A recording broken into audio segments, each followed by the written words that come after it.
Leadership isn't about carrying weight.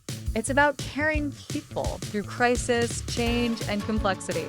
And in that world, women aren't just capable, they're crucial. Let's be honest. For most of human history, leadership was defined by one thing: physical strength.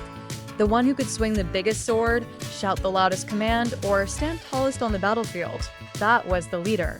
And by those rules, women were always counted out. But here's the truth.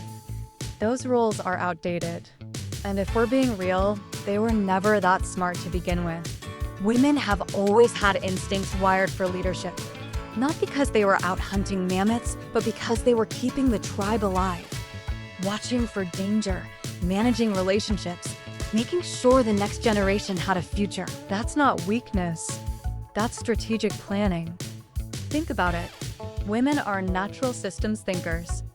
They tend to plan long-term, they weigh consequences, they know how to manage emotions, in themselves and in others.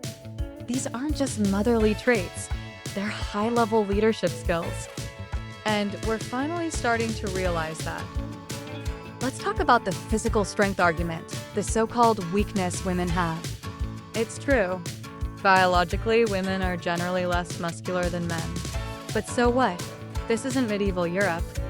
We don't run countries or corporations by pushing boulders up hills. We run them with vision, with decisions, with the ability to handle pressure and complexity.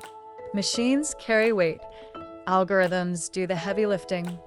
The only real strength that matters now is mental and emotional endurance. And in that department, women aren't behind. In fact, they might be ahead. Still not convinced? Let's look around. Women are leading nations. They're running trillion-dollar companies. They're managing crisis responses that save millions of lives. Jacinda Ardern didn't need biceps to steer New Zealand through a pandemic. Mary Barra didn't need to bench press her way into running General Motors. They used what leadership actually demands: clarity, courage, and calm in the storm.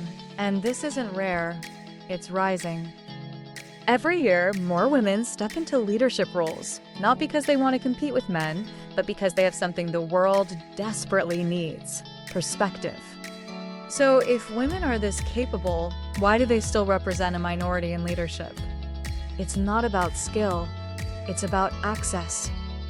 Women still face outdated stereotypes. They're seen as emotional when they show empathy, as bossy when they show confidence. And many systems just weren't built with women in mind. Want to take parental leave? That might cost you your promotion. Want to lead with collaboration instead of domination? That might be seen as weakness by people still stuck in the 1950s. These aren't biological barriers. They're social ones, and they're overdue for demolition. But something is changing, slowly, steadily, inevitably. The world is realizing that the old leadership models, aggression, dominance, win at all costs, don't work anymore. What works now is adaptability, compassion, vision, balance. And women bring that to the table not because they're trying to prove themselves, but because it's how they've survived in a world that wasn't built for them.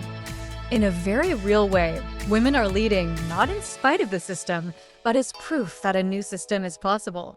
So let's stop pretending that physical strength is the golden standard of leadership. That's like judging a smartphone by how well it flips open. It's a relic of the past. Women have every tool that modern leadership demands, and the world is better when they use them. Leadership is evolving. Maybe it's time our definitions did too. Like this? Smash that like button like we're smashing outdated gender roles. Subscribe for more modern takes that actually make sense.